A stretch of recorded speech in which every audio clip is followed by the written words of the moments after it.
Salut à tous, c'est Frenzo et vous êtes les bienvenus sur ma chaîne. Aujourd'hui dans cette nouvelle vidéo, je vais vous parler non pas d'une mais de deux séries. Deux séries LGBT diffusées en ce moment même qui remportent un joli succès. Il s'agit de It's a Sin diffusée sur Channel 4 puis HBO Max et enfin Canal+, et de la série Love Victor diffusée sur Hulu et Disney+, qui est l'adaptation en série télé du livre et du film Love Simon, avec entre autres Jennifer Garner de Alias, Catherine Langford de 13 Reasons Why, Kainan Lonsdale de Divergente ou encore de la série The Flash, et bien sûr Nick Robinson qu'on a pu voir dans Jurassic World entre autres, et qui reprend son rôle de Simon du film dans la série télé. Il s'agit de deux critiques séries sans vous divulgacher les intrigues, alors restez avec moi.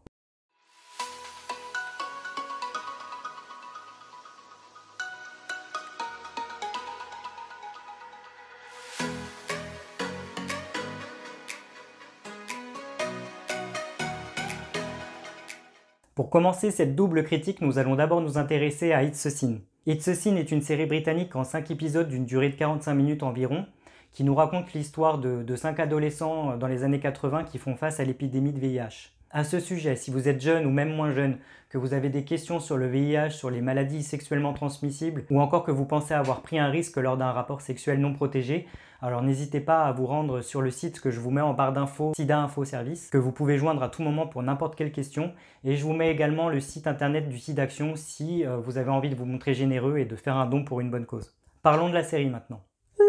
It's a Sin commence en 1981 et nous présente 5 adolescents dont 4 sont gays et nous introduit d'abord au personnage de Richie. Richie qui est un personnage gay, volage, très drôle et dont la famille ignore totalement l'homosexualité. Le jeune homme s'apprête à quitter sa famille pour aller se rendre à Londres faire de grandes études. On nous présente également le personnage de Roscoe, un jeune noir gay également, qui travaille sur un chantier rempli d'hommes et dont la famille tente de le remettre sur le droit chemin et de l'écarter de cette vie de sodomite, comme ils disent, à grands coups de propagande anti-gay. Le jeune homme est sur le point d'être envoyé au Nigeria où l'attend une mort certaine au vu de ses tendances. Alors sa gentille sœur lui donne de l'argent pour qu'il puisse quitter sa famille et recommencer sa vie ailleurs, redémarrer une nouvelle vie loin du scandale qu'il a provoqué en révélant qu'il était gay. Et sans vous divulgacher la suite, je peux vous dire que Roscoe quitte sa famille avec les honneurs. Colin est un jeune homme blond qui vient du pays de Galles et qui loue une chambre dans une famille à Londres. Il a décroché un poste chez un tailleur dont le patron est un véritable pervers et il tente de trouver sa place et sympathise avec son nouveau collègue, un homme gay un peu plus âgé que lui qui s'appelle Coltrane et qui est vraiment très sympathique, qui est interprété par le formidable Neil Patrick Harris, qui encore une fois, même s'il a un petit rôle dans la série, est vraiment extraordinaire. La nana de la bande maintenant, Jill. Jill est une super nana au tempérament de feu, et je précise bien une super nana parce que c'est important de le préciser pour la suite des épisodes. Et celle-ci est amie avec Ash, qu'elle présente rapidement justement à Richie, vu qu'en fait ils sont tous à peu près dans la même fac, qu'ils fréquentent tous un peu les mêmes bars le soir quand ils sortent, et que par ce fait ils finissent par vite se rencontrer et à tisser un lien vraiment très fort entre eux. Et alors qu'on nous présente tous ces super personnages à la sexualité complètement débridée, on apprend en filigrane qu'une maladie totalement méconnue est en train de toucher la communauté homosexuelle, entre autres, et commence progressivement à faire des ravages autour d'elle, entraînant la mort des personnes qu'elle frappe. Au fur et à mesure des épisodes, les années passent,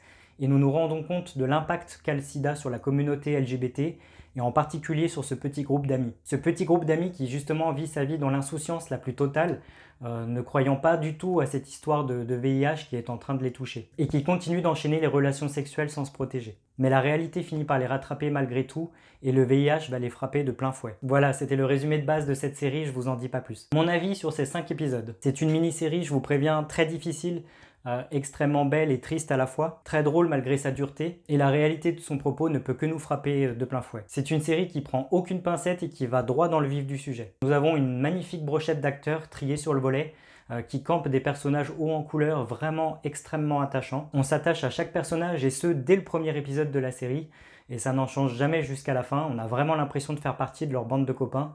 On s'attache vraiment beaucoup à eux. On rigole avec eux, on pleure avec eux, on vit tout ce qu'ils vivent en même temps qu'eux et c'est vraiment fort. La musique, forcément, comme ça se passe dans les années 80, la musique elle est plutôt géniale. La BO de la série elle vaut vraiment le coup et elle accompagne vraiment chaque propos de la série, chaque propos des épisodes comme il faut. C'est vraiment bien amené musicalement, c'était top. Bref, It's a Sin c'est une grande réussite, c'est un tourbillon émotionnel qui vous prendra aux tripes. Une mini-série génialissime de sincérité que je vous recommande à 10 000%. Love Victor maintenant. Love Victor est une série beaucoup plus light que It's a Sin, hein. On va pas se mentir, ce sont deux séries totalement différentes à adresser à un public complètement différent aussi, mais elles mettent toutes les deux en évidence des personnages issus de la communauté LGBT. Donc Love Victor est une série beaucoup plus légère, c'est une teen série, dont la première saison comporte 10 épisodes. Chaque épisode fait à peu près 25 à 30 minutes, et au moment où je fais cette vidéo, il reste encore 3 épisodes à diffuser sur Disney+. On en est au 7e là actuellement, il en reste encore 3. La série nous raconte l'arrivée de Victor, un jeune adolescent étudiant dans le lycée de Creekwood à Atlanta, et qui va devoir faire face à certaines épreuves, que ce soit au sein de sa famille ou au sein du lycée, tout en essayant de comprendre un petit peu son orientation sexuelle. Un petit peu perdu, il se décide d'entrer en contact avec Simon si on veut, l'ancien élève de Creekwood qui avait révélé son homosexualité au grand jour en haut d'une grande roue en embrassant un camarade, et il espère, en entretenant un dialogue avec lui, de trouver des réponses à ses propres questions. Simon, qui est d'ailleurs le même personnage joué et doublé par Nick Robinson, justement, de Love, Simon. Et ça, je dois dire que c'est plutôt cool, parce que j'ai vraiment bien aimé le film. C'est plutôt sympa, c'est plutôt bien amené, et je suis content de retrouver l'acteur prochainement. Bref, un clin d'œil plutôt original qui fait le lien avec la série dans la continuité d'une façon plutôt originale. Love Victor n'est donc pas un reboot ou un copier-coller comme on aurait pu le penser à la base. Il s'agit vraiment d'une histoire à part entière, une histoire originale qui s'entremêle avec le film Love, Simon justement. Et scénaristiquement, c'est plutôt bien trouvé et plutôt bien amené. Victor entre donc en contact avec Simon assez régulièrement au fil des épisodes pour essayer d'en savoir plus sur ses sentiments. Est-ce qu'il est gay? Est-ce qu'il est hétéro? Est-ce qu'il est bi? Il ne sait pas trop où est-ce qu'il en est par rapport à tout ça. Et donc il essaye d'obtenir des réponses via Simon. Le jeune homme fait donc son entrée au lycée de Creekwood et va se faire une palette d'amis haut en couleur. Et entre amitié, coups bas, flirt et relations sentimentales, on est clairement dans du teen drama à fond, c'est ce que veut la série, donc il faut vraiment s'y préparer. On n'évite malheureusement pas certains clichés vus et revus depuis des années, que ce soit la reine du lycée, le geek un peu gentil sur les bords et un peu gaffeur, la fille amoureuse du gay potentiel, le playboy macho du lycée qui peut-être est gay aussi. Qu'est-ce qu'on a d'autre? Oui, je parlais du geek un peu gaffeux, mais qui est amoureux de la fille populaire, qui ne le remarque pas, etc. Toutes ces situations qu'on connaît depuis des années, nous, les fans de séries, et qu'on a vues et re-revues, eh ben, on les évite pas malheureusement dans Love Victor, y compris les parents hyper protecteurs qui se soucient grandement de l'avenir de leurs enfants. Bref, c'est du réchauffé, on l'a vu 100 fois, mais ça reste du feel good, ça se laisse regarder sans se prendre la tête, et à partir du moment où on en est conscient en se jetant dedans, on n'a plus qu'à se laisser porter tout simplement. Et même si l'histoire est plus ou moins banale et qu'on l'a déjà vue 100 fois, je me répète quand même, mais elle a le mérite de mettre un personnage gay sur le devant de la scène. Un jeune personnage qui se pose plein de questions existentielles, ce qui est très bien. Malgré tous ces personnages clichés et toutes ces situations vues et re-revues, comme je le disais, il y a quand même un personnage qui se détache pour moi du lot. Il s'agit de la sœur de Victor, Pilar. Pilar qui est beaucoup plus nuancée, beaucoup plus complexe et bien travaillée comme personnage. Je me suis vraiment bien attaché à elle, même si le personnage de Victor est tout aussi attachant. Alors comme je le disais précédemment, la saison est toujours en cours au moment où je fais cette vidéo. Il reste 3 épisodes, j'en ai vu 7. Et j'ai appris qu'il y avait une saison 2 qui avait été tournée et qui sera diffusée au mois de juin là, de cette année, donc dans pas très longtemps. Alors je suis un petit peu mitigé, j'espère qu'on va avoir des rebondissements et quelques surprises à la fin de cette saison, et que tout ne sera pas aussi prévisible que ça ne l'est déjà. Love Simon ou Love Simon, peu importe, avait plutôt bien réussi son twist final dans son film. Alors j'espère que la série suivra un petit peu le même schéma et nous révélera quelques bonnes surprises d'ici la fin de saison, surtout s'il y a une saison 2 qui est à venir. Et ça, entre nous, je sais pas si c'est une très bonne chose. Je sais pas si moi ça me plaît personnellement que la série dure aussi longtemps. Je sais pas si on a autant de choses à raconter que ça. Il se passe déjà pas grand chose dans la première saison. Alors faire étaler l'histoire sur la continuité, je suis pas certain que ce soit nécessaire.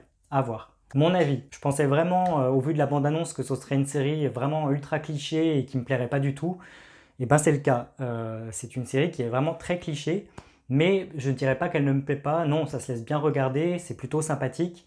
Oui, bourré de clichés, ça c'est certain, on va pas se mentir, mais ça reste quand même du feel good et c'est quand même sympa. La série est assez chouette, les personnages sont bien campés, les acteurs sont bons, l'histoire elle est touchante, elle est drôle aussi. Bref, on passe un bon petit moment et le fait que les épisodes soient aussi courts, c'est plutôt pas mal du coup. On n'a pas l'impression de stagner sur place, ça passe assez vite et c'est plutôt jouissif. Donc j'ai hâte de découvrir la fin de cette saison.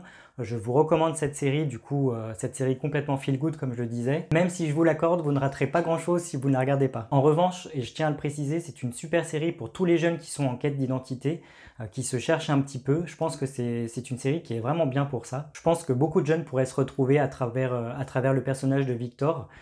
Donc la série, elle a quand même ce gros point positif de mettre un personnage jeune, gay, potentiellement gay en tout cas, sur le devant de la scène. Donc rien que pour ça, si ça peut aider des plus jeunes à s'identifier à des personnages qu'ils n'avaient pas forcément dans d'autres séries télé, je trouve que c'est vraiment chouette et juste pour ça, c'est très bien. Voilà, c'était ma petite critique série télé de It's a Sin et Love Victor. J'espère que cette vidéo vous aura plu et vous aura donné envie de découvrir ces deux séries. N'hésitez pas à me dire ce que vous en avez pensé si vous les avez vues, de lâcher un petit pouce bleu et de vous abonner à ma chaîne pour ne pas manquer mes autres critiques séries à venir. Et pour les plus littéraires d'entre vous, n'oubliez pas que je fais des critiques sur les romans que je lis actuellement.